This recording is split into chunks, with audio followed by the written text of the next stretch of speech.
Now go to the Play Store and search for SpaceDex app.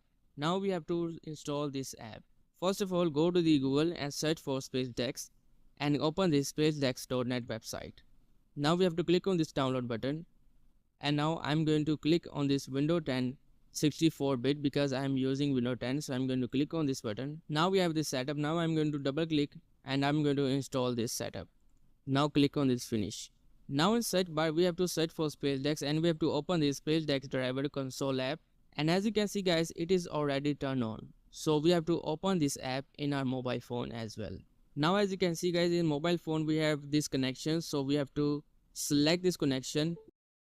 So now as you can see guys, we have this computer screen on our mobile phone.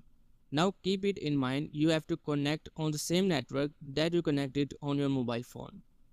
And this way you can easily use your mobile phone as a second monitor.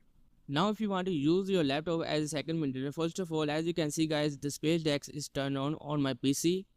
Now open Microsoft Store in your laptop and search for SpaceDex. And now as you can see guys, this is free app, so we can download this for free. Now if you download the SpaceDex app on your browser using your laptop, then it won't connect your desktop screen to your laptop. So we have to must use the Microsoft Store in order to download SpaceDex app.